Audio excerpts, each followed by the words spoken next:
Se você tem a sua Bíblia, Atos capítulo 3, texto para a mensagem dessa manhã.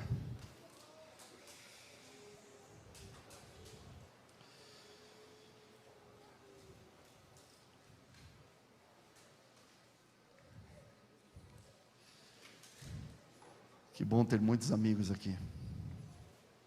Que bom.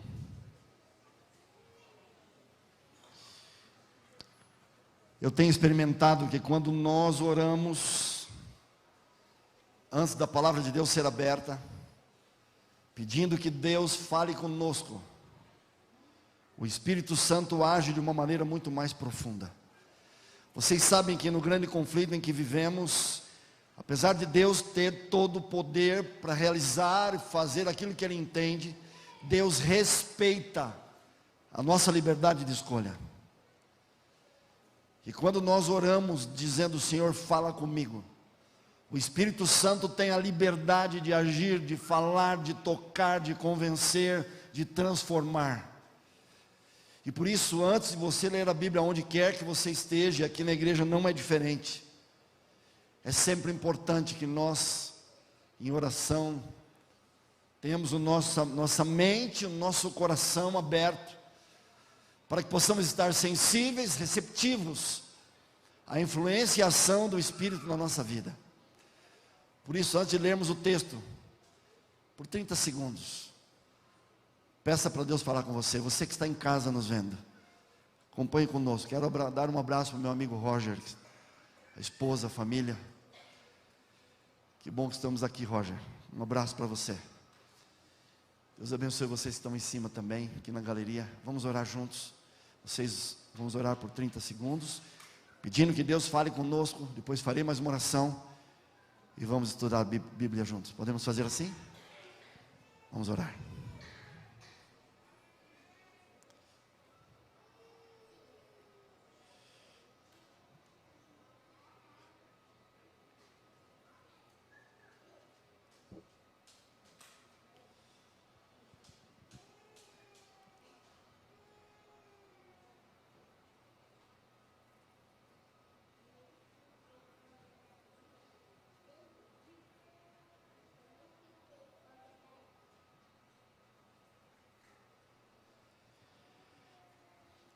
Só temos que te agradecer, Senhor,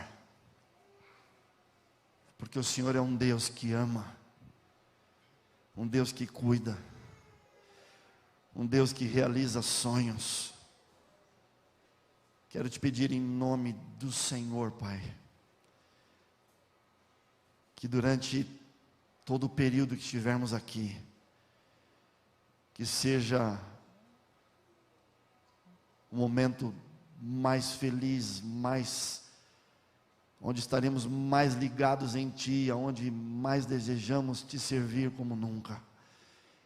Que seja um início de ministério nesse lugar, junto com os amigos, com as famílias, que seja feito para Te agradar, para nos santificar e para cumprirmos a missão que o Senhor tem estabelecido para cada um de nós.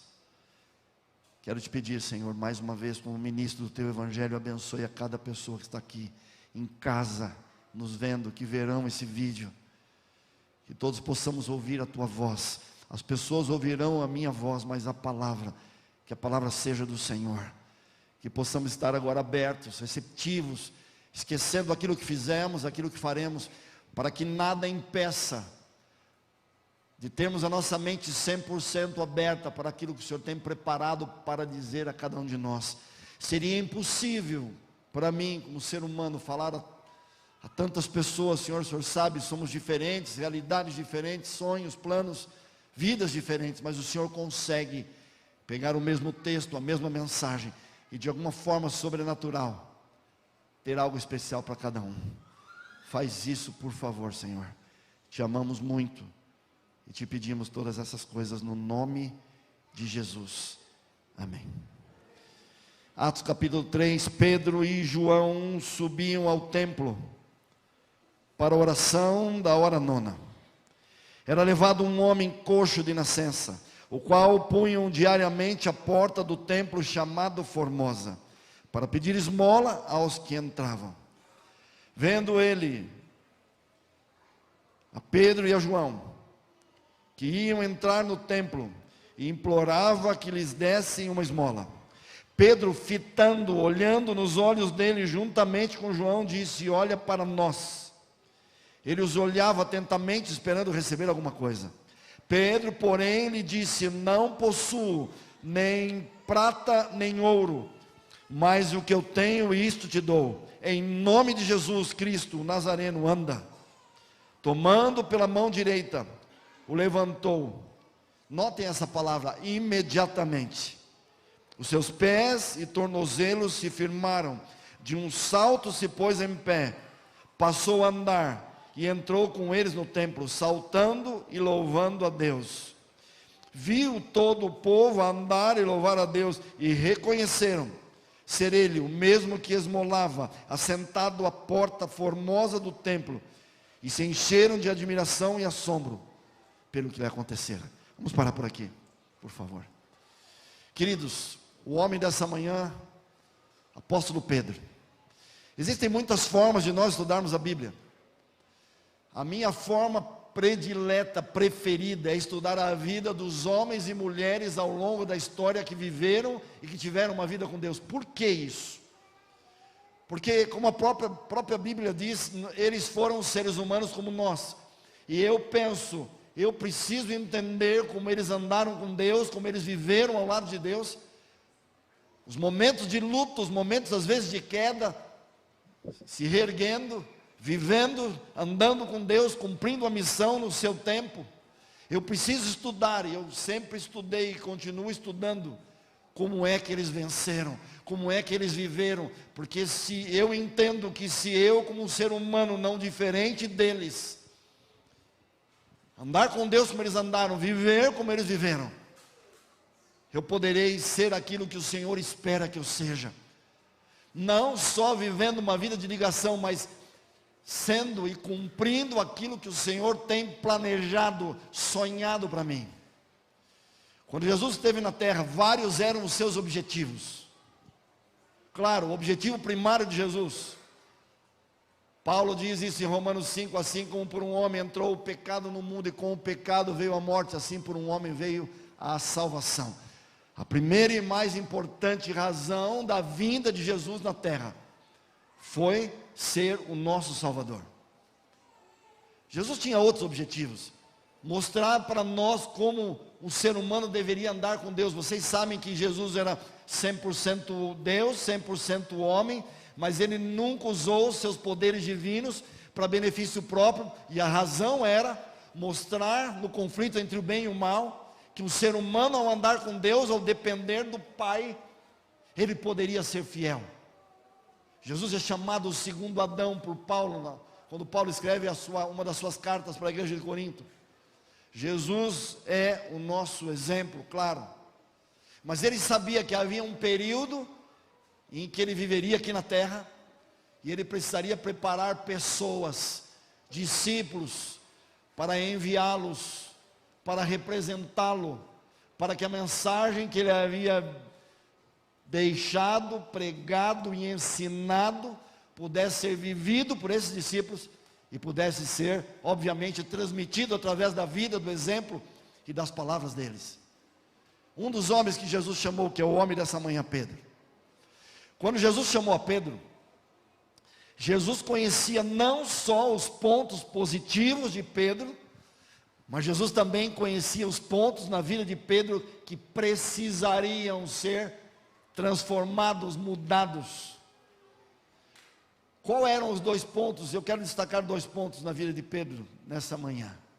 Quais eram os 2 pontos que Pedro precisaria mudar para que Jesus pudesse atuar, o Espírito Santo pudesse atuar na vida dele e prepará-lo? Porque, queridos, por que escolhi o livro de Atos capítulo 3? Porque quando lemos o capítulo 3, se não lêssemos a Bíblia inteira antes, obviamente ficaríamos admirados como um homem, como Pedro e também João, tiveram essa oportunidade, esse dom, essa capacidade, obviamente vinda de Deus, para realizarem um milagre como esse. Antes de entrar um pouquinho mais nos 2 pontos de Pedro, quando eu era novo, faz alguns anos, eu tinha uma visão antes de estudar a Bíblia, que esses homens e mulheres chamados santos, eram pessoas que haviam sido escolhidas por Deus, de forma onde Deus determinava quem essas pessoas seriam, para serem santos. Eu pensava assim, Deus olhou para tal pessoa e determinou, esse vai ser santo desde o nascimento. E eu pensava que essas pessoas haviam nascido, vivido a vida inteira, sem cometerem nenhum erro, sem terem falhas, e por isso foram chamados santos. Eu, desde que me conheço como ser humano, como criança, já falo com Deus. Me batizei aos 23 anos, mas desde pequeno minha mãe dizia, filho, nunca durma sem falar com Deus. E eu sempre falava com Deus todos os dias, sempre pedindo que Deus pudesse de alguma maneira guiar minha vida, sem ter noção da palavra de Deus. Mas eu me lembro que quando pensava nesses santos, eu pensava, eu nunca vou poder ser como eles. Eu sou um ser humano comum. Eu não tinha visão do que a Bíblia, por que a Bíblia chama algumas pessoas de santos ou santas. E só quando comecei a estudar a Bíblia, percebi que os santos e santas são homens e mulheres separados para um propósito. E que todos os seres humanos, se abrirem o coração e usarem o livre-arbítrio, podem também serem chamados para viver uma vida separada. E isso não significa que eles nunca erraram. Se eu lesse somente o capítulo 3 de Pedro, o admiraria. A João também. Mas talvez pensaria que para mim isso não caberia, porque eu não havia sido chamado, no meu conceito anterior, para ser santo como Pedro e João chamou, como Pedro e João foram. Mas quem foi Pedro? A primeira coisa que Jesus sabia que precisava mudar em Pedro, era que Pedro era um homem que tinha uma característica da autossuficiência. Se você estudar todos os textos que envolvem a vida de Pedro, você vai perceber que Pedro achava que ele podia tudo. Sabe a pessoa que quando alguma situação ocorre, ela diz assim, deixa comigo, eu resolvo, eu sei fazer, não precisa ninguém me ajudar, eu sei resolver, eu sei fazer, eu sei dar as respostas. Pedro era esse tipo de pessoa. Quando as situações aconteciam com os discípulos, em geral, ele dava um passo à frente, para tentar resolver tudo. Segunda característica de Pedro, que precisaria ser mudada, Pedro era um homem impulsivo. Pedro falava e pensava depois. Eu não sei se você tem essa característica. As pessoas impulsivas, elas sofrem porque muitas vezes agem, falam e depois pensam, não devia ter falado, não devia ter agido assim. E qual é o problema? É claro que a gente pode se desculpar depois, mas muitas vezes palavras e atos podem causar impactos profundos. E Jesus precisaria mudar isso em Pedro. Jesus sabia quem era Pedro. E quando no seu chamado, no capítulo 1 do livro de João, Jesus chama Pedro assim, tu és Simão, filho de João, tu serás chamado Cefas. No chamado de Pedro, Jesus disse 3 coisas para ele. A primeira coisa, tu és Simão, conheço o seu presente. Simão, eu sei quem você é. Jesus sabia, você é Simão, eu sei exatamente quem você é. Mas eu conheço o teu passado. Você é filho de João. Eu sei de onde você veio. Eu sei aonde você viveu, as pessoas que você se relacionou. Jesus conhecia o passado de Pedro. Jesus conhecia o presente de Pedro. Mas Jesus não parou aí. Ele disse, tu serás chamado Cefas. Sabe o que significa Cefas? Pedra pequena. Sabe o que Jesus estava dizendo para ele? Pedro, conheço você, conheço o seu passado, e se você me deixar conduzi-lo, você será um reflexo da rocha, do Pai, a pedra angular, tu serás chamado Cefas. Deixa eu dizer mais uma coisa. Quando Jesus nos chama, Ele não olha simplesmente aquilo que Ele está vendo no momento. Ele olha a você e a mim, como olhou a Pedro, no futuro, e Ele imagina o que você e eu poderemos nos tornar, na medida em que andarmos com Deus. Deus enxerga isso, Deus consegue entender isso, e Ele traça planos. Vocês sabem que no mundo corporativo, a estratégia, um planejamento estratégico, ele é realizado, ferramentas são utilizadas, para que uma empresa ou pessoas saiam da situação A para a situação B. Há uma estratégia para que isso aconteça. A gente chama isso no cristianismo, Deus tem um plano para você, um plano especial para você, um plano personalizado, e isso não é um chavão, isso é uma realidade. Deus olha para cada ser humano, sabendo a sua estrutura física, mental, emocional e espiritual, e Ele traça planos, e se nós deixarmos que Ele nos conduza, Ele fará com que nós nos tornemos Cefas, reflexo do seu caráter, homens e mulheres segundo o seu coração. Jesus chamou Pedro assim. Deixa eu destacar alguns momentos de Pedro para a gente entender isso. Quem era Pedro e como Jesus o tratou. Capítulo 14 de Mateus, eu vou citar, não vou ler, depois leiam em casa, anotem, no capítulo 14, ali está um dos relatos onde Jesus multiplica os pães e os peixes. Havia uma multidão, Jesus então ele multiplica os pães, ele multiplica os peixes, e quando Jesus termina, os discípulos pensaram, a gente tem que de alguma maneira dizer para Jesus que está na hora de ele assumir a liderança da nação. Vocês sabem que no ano 722 a.C., a Síria dominou o mundo, depois a Babilônia dominou, depois vieram os medo-persas, os gregos, e na época de Jesus, Roma dominava o mundo e dominava Israel. E os israelitas sonhavam em ter de novo a autonomia de viverem como um país livre. E sonhavam, e estudaram a Bíblia, não enxergaram a princípio a primeira vinda de Jesus, enxergaram mais a segunda vinda. Então no coração da maioria dos israelitas, havia o desejo de que o Messias viesse e pudesse libertá-los. E nesse momento ali dos pães e peixes multiplicados, os discípulos entenderam que talvez seria um bom momento para Jesus, então definitivamente assumir a nação e vencer os romanos. Mas a primeira vinda de Jesus não tinha esse objetivo, nós sabemos disso. Então Jesus dá uma ordem, o verbo está no imperativo, uma ordem, com amor, mas uma ordem. Ele diz assim para os discípulos, vão para o barco. Com amor, sempre com amor. Os discípulos vão embora e Jesus fica ali, orando. Na quarta vigília da noite. Vocês sabem que os israelitas dividiam a parte da noite, a parte escura, em 4 blocos. Vamos arredondar para o nosso dia aqui. Das 6 da tarde às 9 da noite, primeira vigília. Das 9 à meia-noite, segunda. Da meia-noite às 3, terceira vigília. Das 3 da manhã às 6, quarta.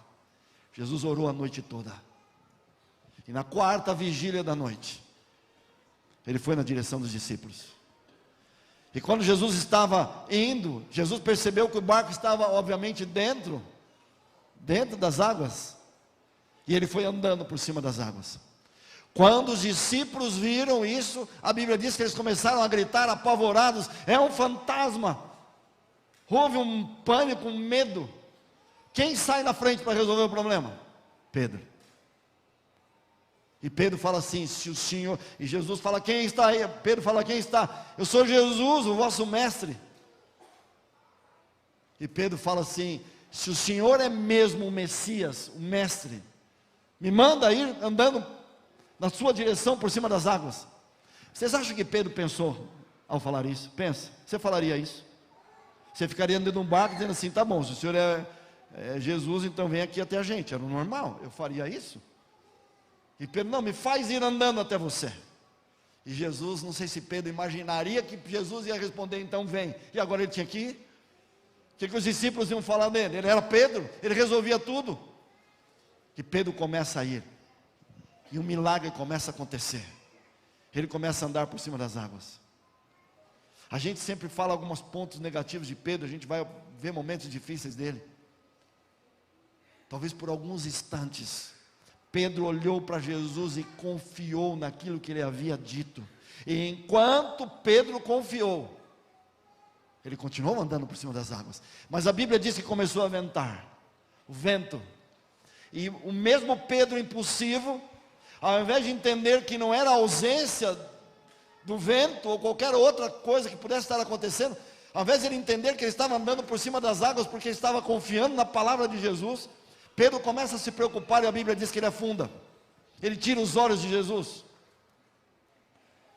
E quando Pedro afunda, lembre-se, quem era Pedro? Qual a sua profissão? Pescador. Um pescador provavelmente sabe nadar. O que aconteceu com Pedro? Ele afunda. E o que é que ele faz? Senhor, salva-me. E Jesus vai, tira Pedro e diz: Pedro, Pedro. Ele levanta Pedro, põe Pedro no barco. Era como se Jesus estivesse dizendo: Pedro, mesmo naquilo que você se acha bom, mesmo naquilo que você se acha especialista, mesmo aquilo que você acha que tem capacidade suficiente para realizar, para viver, para fazer, aprenda a depender de mim.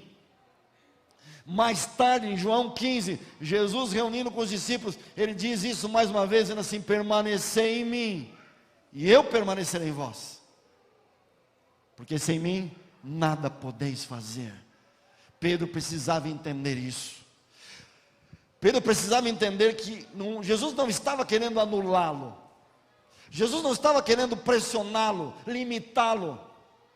Muitos pensam que o cristianismo limita, cerca, proíbe, não é? Alguns pensam: você vai se tornar cristão, o que é que você não pode fazer?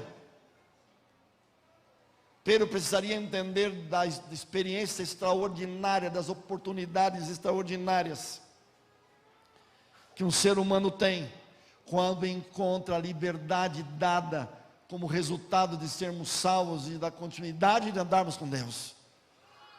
2 capítulos depois, Mateus 16, Jesus está reunido com os discípulos, e ele faz uma pergunta: quem os homens dizem? Quem eles dizem que eu sou? E alguns vão dizendo Jeremias, e vão citando vários nomes. Quem sai na frente? Pedro dá um passo à frente e fala: tu és o Cristo, o Filho de Deus. Jesus vira para Pedro e diz assim: Pedro, se o Espírito Santo não estivesse usando você, você não diria isso. Pedro ficou, imagine, era Pedro. Todo mundo falou vários nomes e agora ele acertou, ele disse exatamente aquilo que tinha que dizer. E quando Jesus disse: o Espírito Santo, ele inspirou você, ele iluminou você, Pedro deve ter ficado muito feliz. Só que mais uma vez Pedro passou um pouco do ponto. Porque Jesus começou a dizer que ele tinha que ir para Jerusalém, ele tinha que morrer, ele disse tudo aquilo que ele passaria. Pedro mais uma vez disse assim: deixa eu resolver o problema de Jesus agora, eu sou Pedro. Ele dá um passo à frente e fala: Senhor, vem aqui um pouquinho, deixa eu te dizer uma coisa, não vai para Jerusalém. Tudo que o Senhor falou que vai acontecer, não vai. Eu sou Pedro, estou te dizendo, não vai. E o que é que Jesus diz para ele? Arreda-te de mim, Satanás. Não é que Jesus estava chamando a Pedro de Satanás. Jesus reconheceu que por trás de Pedro havia uma influência que não era mais do Espírito Santo. Sabe que coisa que me chama a atenção aqui? Nós estamos falando de Pedro, que aqui foi usado pelo Espírito Santo, e aqui se deixou ser usado pelo inimigo. E eu fico pensando: quem somos nós para não andarmos com Deus continuamente, e quando formos tomar decisões, fazermos escolhas, temos a convicção de que aquilo que estamos fazendo, falando, pensando, planejando, que realmente é de Deus. Queridos, Salomão diz no capítulo 14, versículos 12 de Provérbio: há um caminho que para o homem parece direito, mas o seu final é um caminho de morte. Você sabe que nós somos o que somos por duas coisas: características hereditárias e características adquiridas ao vivermos a vida. Vocês sabem que temos 5 sentidos, não é? Tudo que vemos, tudo que ouvimos, tudo que cheiramos, comemos e tocamos, trazem informações para o meu cérebro. E ao somar as características hereditárias com as informações que entram pelos 5 sentidos, fazem de você e de mim o que somos. E nós temos uma mente com um sistema de proteção mental que nos impulsiona 24 horas por dia a buscarmos e a ampliarmos a felicidade. Deus nos criou assim. Antes do pecado era perfeito. Adão e Eva tinham, só um parênteses para a gente entender isso, para entender a cabeça de Pedro. Adão e Eva foram criados por Deus com um mecanismo mental que os impulsionava a buscarem e ampliarem a felicidade. Só que eles tinham 2 pontos que, combinados com esse, os tornaria extraordinários. O segundo ponto, eles sabiam o caminho que eles tinham que andar para serem felizes. Porque não adiantava a mente falar assim, sejam felizes. Como?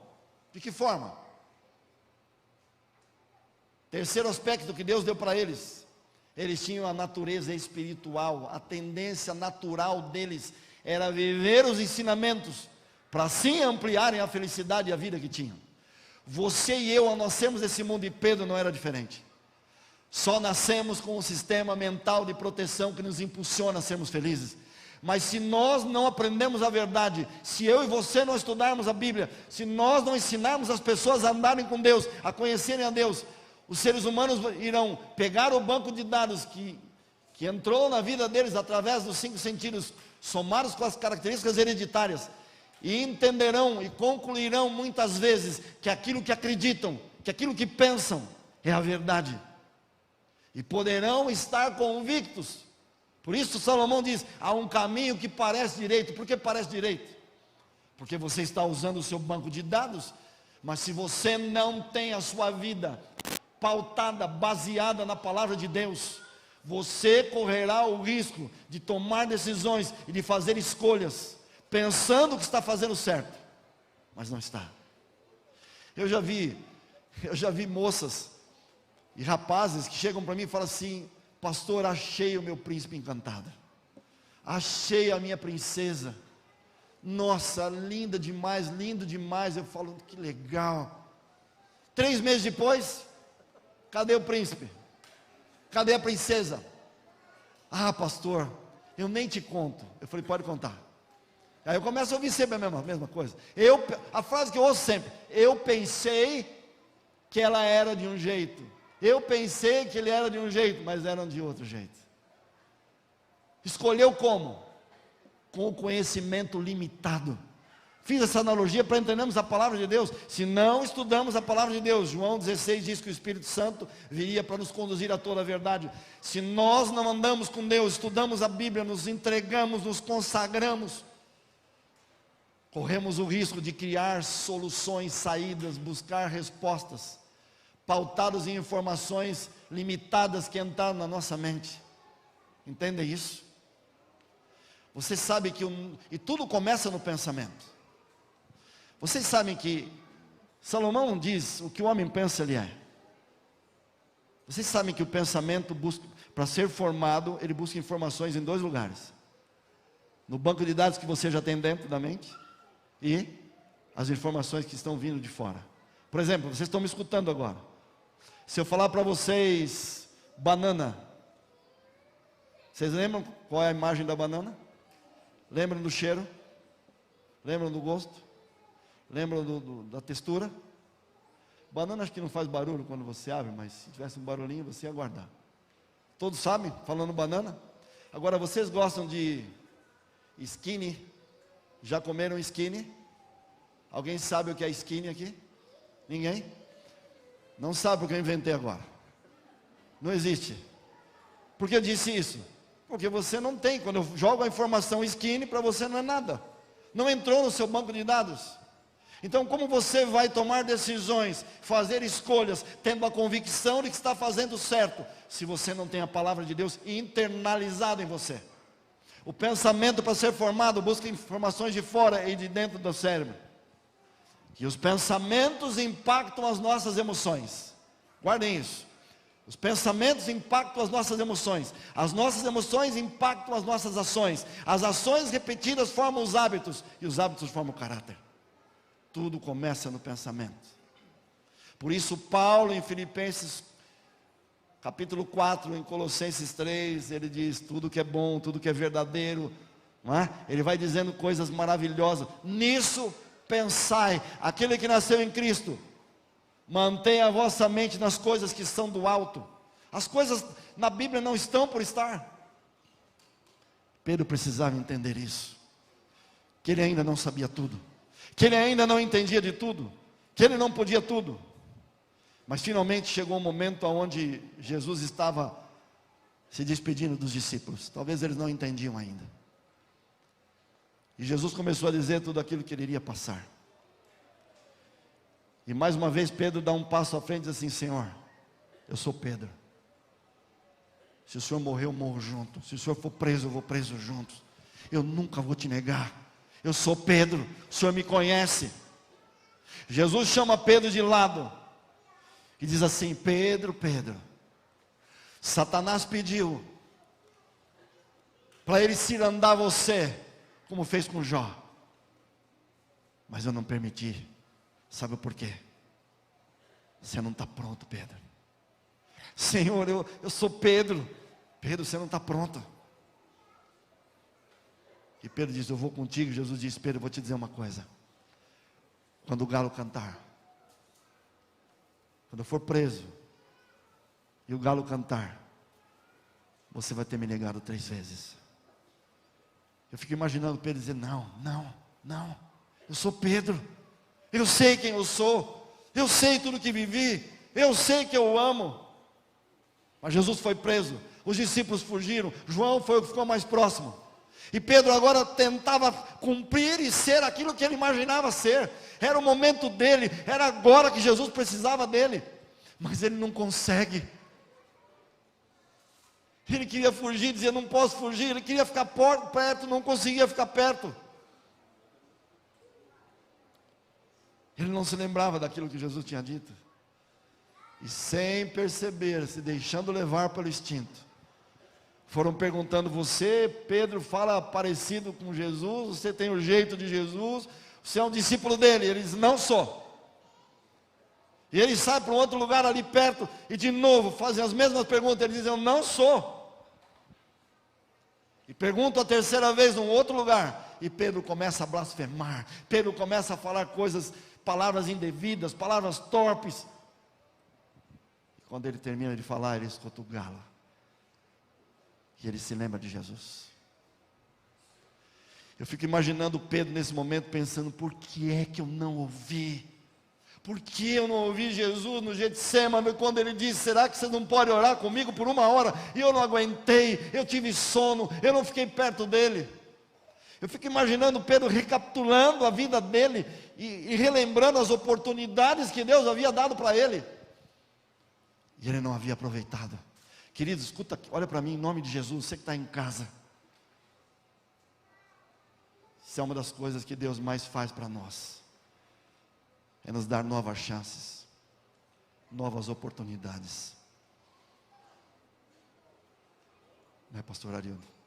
Eu louvo o nome de Deus, porque Deus é um Deus da segunda chance, como diz uma música. Pedro havia negado, e agora Pedro estava indo embora, e eu vou dizer uma coisa, Judas havia negado, e vocês sabem que Judas tirou a própria vida. Pedro provavelmente tiraria a própria vida, mas aconteceu uma coisa que Pedro talvez não esperava. Sabe o que é que Pedro esperava? Que quando ele visse a Jesus, Jesus ia olhar para ele e ia dizer assim, está vendo, Pedro? Eu te avisei. Quantas vezes tentei te ajudar, Pedro? Quantas vezes tentei te aconselhar? Quantas vezes você não me ouviu? Agora você me negou? Vai embora, Pedro. Você não é útil mais para mim. Você não é mais apóstolo. Não quero você mais. Pedro talvez imaginou que era aquilo que ele merecesse ouvir. Mas quando Pedro estava indo embora, talvez até para tirar a vida, ele sentiu que alguém estava olhando para ele. Você já parou alguma vez assim, sentiu que alguém estava olhando para você? Você virou, a pessoa estava olhando? Pedro sentiu que alguém estava olhando para ele. E quando ele virou, quem que estava olhando para ele? Jesus. Sabe qual é o olhar de Jesus? Jesus não falou nada, provavelmente, não estavam tão próximos, mas próximos o suficiente para Pedro ver o semblante de Jesus. E com aquele semblante, Jesus disse: Pedro, eu conheço você, eu sei de onde você veio, continuo amando você, Pedro. Pedro saiu dali e foi embora. Jesus foi preso, crucificado, e ele ressuscita. Quando ele ressuscita, Maria aparece para ele. E sabe qual foi o primeiro pedido de Jesus? Maria, vai, avisa a Pedro e aos discípulos que eu quero encontrar com eles no mar da Galileia. Por que Jesus não disse os discípulos? Por que Pedro e os discípulos? Sabe por quê? Pedro estava sentindo um nada, um lixo. Pedro estava sentindo que não era merecedor. Se Jesus tivesse dito: fala para os discípulos que eu vou encontrar com eles no mar da Galileia, talvez Pedro não tivesse ido. Mas Jesus sabia como Pedro estava se sentindo. Eu vou terminar lendo esse encontro de Jesus com ele. João, capítulo 21. Queridos, vocês vão entender aqui no capítulo 21, quem é Jesus. Olha o diálogo que Jesus teve com Pedro para trazê-lo de volta. Em primeiro lugar, antes da gente ler João 21, a partir do versículo 15. Os discípulos, quando Jesus vai no mar da Galileia, estavam pescando. Olha que interessante isso, presta atenção nisso. Os discípulos estavam pescando, provavelmente entendendo o seguinte: não deu certo, a gente não entendeu, ele morreu, a gente esperava que ele fosse o rei de Israel, mas não foi, então vamos voltar a viver a vida da gente. E estavam pescando, mas o que estava acontecendo? Não estavam pescando. Vocês se lembram lá atrás, quando Jesus vai chamar os discípulos, que eles tentaram pescar, não vinha peixe? Quem subiu no barco e teve um milagre da pesca? Jesus, lá no início. Lembra quando Jesus ele faz o milagre na primeira pesca? Pedro olha para ele e fala assim: Senhor, afasta-te de mim, eu sou um homem de lábios impuros. Lembram dessa cena? Agora de novo eles estão pescando, e não estavam pescando.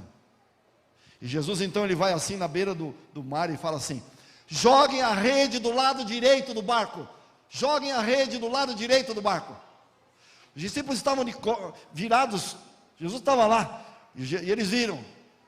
Quando eles viram, Pedro entendeu quem era que estava ali falando.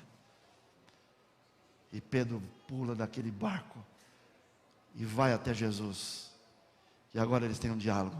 Versículo 15. Olha como é que Jesus vai falar com Pedro. Da mesma maneira como o chamou no início. Jesus nunca, pelo menos eu não me lembro de Jesus ter falado de novo: Simão, filho de João. Foi a primeira vez no chamado de Pedro e agora de novo. Olha o versículo 15. Depois de terem comido, perguntou Jesus a Simão Pedro: Simão, filho de João, amas-me mais do que a esses outros? Ele respondeu: sim, Senhor, tu sabes que te amo. Ele lhe disse: apacenta os meus cordeiros. Ora, Jesus, lembrando o chamado de Pedro de novo, tornou a perguntar pela segunda vez: Simão, filho de João, tu me amas? Ele lhe respondeu: Senhor, tu sabes que te amo. Disse-lhe Jesus: pastorei as minhas ovelhas. A terceira vez Jesus lhe perguntou: Simão, filho de João, tu me amas? Pedro entristeceu-se por ele ter dito pela terceira vez: tu me amas. E respondeu-lhe: Senhor, tu sabes todas as coisas, tu sabes que eu te amo. Jesus lhe disse: apacenta as minhas ovelhas. E Jesus então diz para ele: em verdade eu te digo, Pedro, quando você era mais novo, você dirigia a tua vida, você te cingias a ti mesmo, andavas por onde querias. Mas quando fores velho, estenderás as mãos e outro te cingirá e te levará para onde não queres. Disse isto para significar com que gênero de morte Pedro haveria de glorificar a Deus. E depois de assim falar, acrescentou-lhe: segue-me. Jesus está nesse último diálogo. Vocês sabem que na língua grega existem algumas palavras diferentes da língua portuguesa. Por exemplo, a gente fala eu amo a mesa, eu amo essa casa, eu amo o ser humano, a gente usa a mesma palavra. No grego existem palavras diferentes para a questão do amor. Ágape ou agape é o amor divino, 1 Coríntios 13, é o amor apesar de. É aquele amor que não muda, não é afetado. Se está bonito, ama. Se envelheceu, continua amando. Se tem rugas, ama. Sem rugas, ama. Se é rico, ama. Se não é, ama. Se está trabalhando, entende? É amor de Deus, amor apesar de. Não é condicional. O amor humano, vou aportuguesar, o amor, em grego, o amor filéu, é o amor que a gente nasce com ele. É o amor condicional. Enquanto a condição existir, o amor existe. Porque muitas pessoas mudam muito seus sentimentos, às vezes para o próprio cônjuge.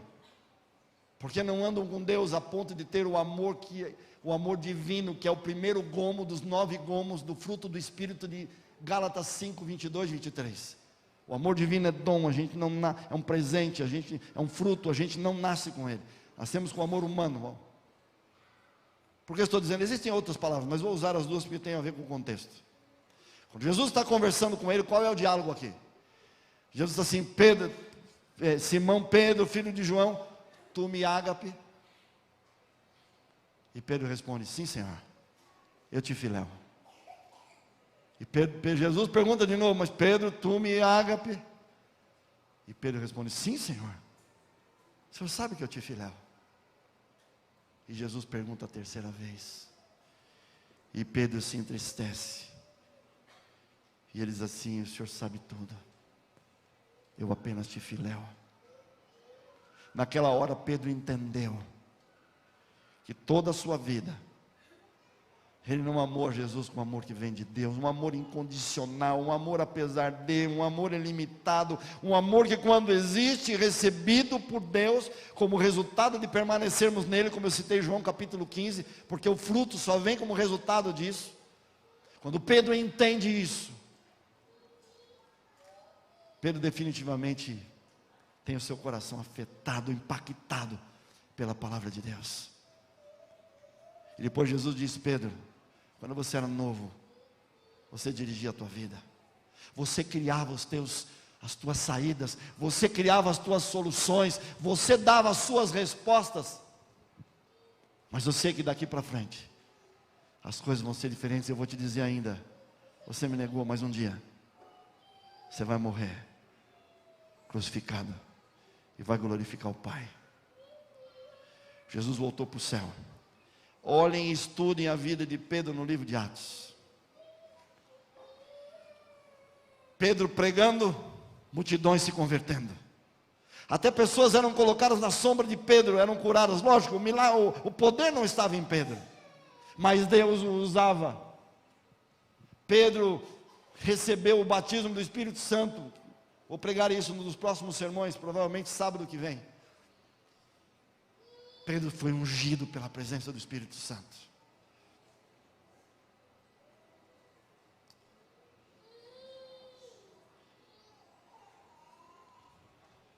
Eu estava voltando do NASP, terça-feira de manhã, eu e o pastor Caio, fizemos pós-mestrado junto lá. Passávamos a segunda, o dia todo, terça de manhã, e almoçávamos e voltávamos. Vocês sabem, o pastor Caio, que era pastor da Vila Maria, morava na Vila Alpina, eu deixava lá, e vinha para casa. Estava com meu carro, e entrei ali na Salim Faramaluf. Quando entrei, o trânsito estava parado. Eu pensei, tudo bem, aproveitar para orar, para pensar, e estava ali. De repente ouvi uma voz que falou assim para mim, o caminhão vai bater em você. Eu olhei no retrovisor e vi um caminhão, mas estava longe de mim. Eu pensei, será que eu pensei isso? Deus me falou? Mas foi Deus, porque eu sei quando é Deus, porque corta o meu pensamento. Eu pensei, o caminhão está tão longe, o caminhão não vai bater em mim, não tem como bater em mim. E eu de novo ali, meus pensamentos, daqui a pouco ouço de novo, o caminhão vai bater em você. E eu olho no retrovisor de novo e o caminhão vindo. E é engraçado porque estava trânsito, só atrás de mim não tinha carro, e o caminhão vinha de longe, e ele vinha na minha direção, um caminhão enorme. Eu pensei, não é possível que esse homem no caminhão não vai me ver, não vai parar, não é possível. E a voz dizendo, se prepara, o caminhão vai bater em você. E eu olhando no retrovisor de novo, falei, não acredito, vai bater em mim, não tinha o que fazer, estava parado, não tinha como andar o carro, o caminhão vindo. Eu falei, morri, porque era um caminhão enorme, vindo com tudo. De repente eu sinto um impacto de alguma coisa batendo atrás do meu carro e voltando. Quando eu olho no retrovisor, era o caminhão. Ele bateu, quebrou a lanterna do lado esquerdo, amassou um pouquinho, mas eu ia morrer. Ele vinha numa velocidade que não tinha como ele parar, e ele parou. Eu percebi que foi alguma coisa sobrenatural, mas eu não entendi. E pensei, vou descer do carro e vou conversar com esse motorista. Como é que o senhor fez isso? O senhor não viu? Mas a voz de Deus me disse assim, não fala nada, vai para casa. Eu entendi menos ainda. Cheguei em casa, contei para minha esposa. Falei, não entendi, amor, o que aconteceu. 2 meses se passaram. Estava no meu distrito pregando numa quarta-feira à noite, 9h20 da manhã, 9h20 da noite, numa quarta-feira. Os irmãos da outra igreja que eu era pastor me ligaram apavorados, dizendo assim, pastor, vem aqui, porque aquele menino tal, o inimigo está dominando ele, está endemoniado, ninguém sabe o que fazer aqui. Sabiam, já tentamos, mas não está dando certo, vem ajudar a gente. Falei, tá bom. Queridos, eu tenho prazer de andar com Deus. A gente não tem poder em nós mesmos, mas podemos orar. E se Deus nos chama para algo, a gente tem que ir em nome de Jesus. E eu fui. A igreja ficava embaixo até então. A gente descia algumas escadas para entrar. Quando eu terminei de descer a escada, o rapaz estava ali onde está o piano, sendo segurado por 3 pessoas muito fortes. O rapaz estava com a cabeça abaixada, dominado pelo inimigo. Ele não olhou para mim. Quando eu terminei de pisar o último degrau, com a cabeça abaixada, com a voz do inimigo, uma voz terrível, ele disse assim, pastor João Paulo, bem que eu quis matar você naquele dia do caminhão, mas eu não pude. Eu fiquei toda arrepiada. E aí entendi. E falei para um deles, deixa eu sentar do lado dele. Segurei ele. E comecei a falar com ele. Vocês sabem que uma pessoa nesse estado, ela não perde toda a consciência. Não tem forças para agir. E eu dizia para ele assim, amigo, Jesus ama você. Pede para ele que ele pode te libertar. Fiquei ali um pouco com esse menino novo. E chegou um momento que Deus o libertou. Faz 3 anos isso. 3 anos se passaram. E eu estou aqui. E agradeço por ter minha mulher, meus filhos. Você também, Henrique, faz parte da família já. Meus amigos. Quem é você nessa manhã? Talvez você esteja com lutas. Talvez você seja impulsivo como Pedro. Talvez você se sinta autossuficiente. Talvez você tenha algum aspecto na tua vida que você não consegue vencer. Eu vou dizer uma coisa para você. Escuta o que eu vou te dizer. Você que está em casa, você que está aqui em cima, Deus não mudou. Deus continua fazendo os mesmos milagres. Escuta isso em nome de Jesus. Deus não mudou. Deus continua fazendo os mesmos milagres. Somos nós, guarda isso, somos nós que limitamos aquilo que Deus quer e pode fazer conosco, porque imaginamos, se eu não consigo, se eu não posso, Deus não pode. Queridos, não há impossível para Deus. Se for para nossa salvação e para nossa felicidade, Deus fará com que o impossível aconteça. Entende isso? E se Deus pode mudar a vida de Pedro, por que não pode mudar a nossa vida? Por que não pode mudar a sua vida, a minha vida? Por isso eu quero terminar a mensagem dessa manhã fazendo um apelo. Vai ser um apelo específico. Há alguém aqui nessa manhã, aí em cima, ou aqui embaixo, que esteja passando por alguma situação na vida. Talvez ninguém sabe. Talvez nem tua mulher saiba, talvez nem teu marido saiba, talvez sua família não saiba. Mas alguma coisa que você não está conseguindo aguentar mais. Quando as luzes se apagam, você chora. Quando sai para trabalhar, talvez saia empolgado. Se pudesse, ficava trancado, deitado na cama. E nessa manhã, está precisando de um milagre, está precisando que o impossível aconteça para você. Será que existe alguém assim nessa manhã? A gente tem coragem para tudo nessa vida. A gente precisa ter coragem de dizer para Deus: eu preciso, eu não aguento mais do jeito que eu estou, eu não suporto mais sentir o que eu sinto. Se você é essa pessoa, em nome de Jesus, levanta e anda aqui. Quero orar com você. Quem está pregando aqui não é um ser humano perfeito, tem lutas. Vem para cá, Sérgio. Mas aprendi a gritar como Pedro: Senhor, salve-me, salva-me.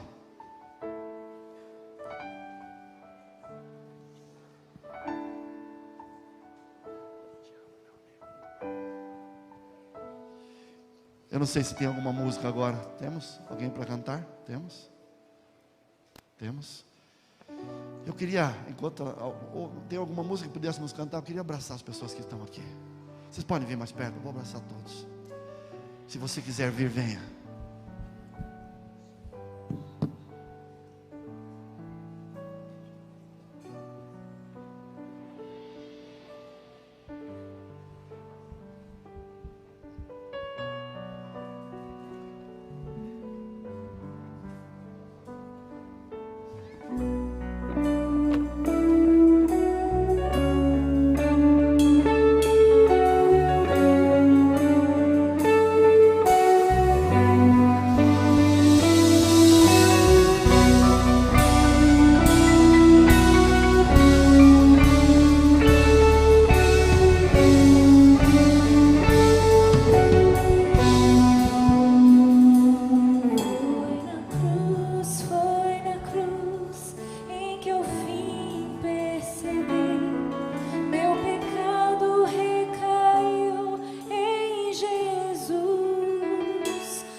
Queria chamar a Cristina aqui. Vem aqui, Cris.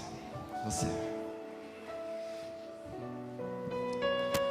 Deus me deu uma esposa muito especial, que me ajuda muito.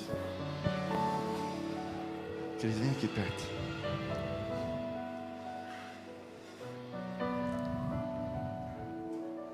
Que bom que você está aqui. Que bom que você está aqui. Você que está em casa. Começamos essa nova jornada que Deus nos uniu para trilharmos. Ele é um Deus do impossível. Saia daqui, vá para a escola sabatina, vai estudar, orar. Mas lembra, não existe nada que, se for para a sua salvação, Deus não fará. Vamos orar? Que bom ver você, esposa. Que bom, amo vocês, vocês sabem. Deus abençoe. Vamos orar?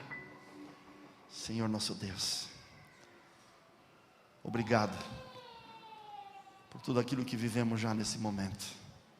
Obrigado pela vida de Pedro, Senhor, que hoje nos mostrou que o Senhor não mudou. Aquilo que aconteceu com Pedro pode continuar acontecendo ou começar a acontecer conosco. O Senhor sabe o que cada um aqui está passando. Se for para felicidade e salvação, faz com que os impossíveis se tornem possíveis, Pai. Só o Senhor sabe fazer milagres. Abençoe essa igreja, cada um, cada família. Obrigado por tudo, obrigado pela presença do pastor Arildo, da administração da associação. Continue cuidando desse campo, desse distrito, da nossa vida, da nossa família. Continua conosco nessa manhã. Te pedimos, te agradecemos no nome do Pai, no nome do Filho e no nome do Espírito Santo. Amém. Que Deus abençoe. Abraça a pessoa que está perto de você e dê palavras de carinho, de motivação.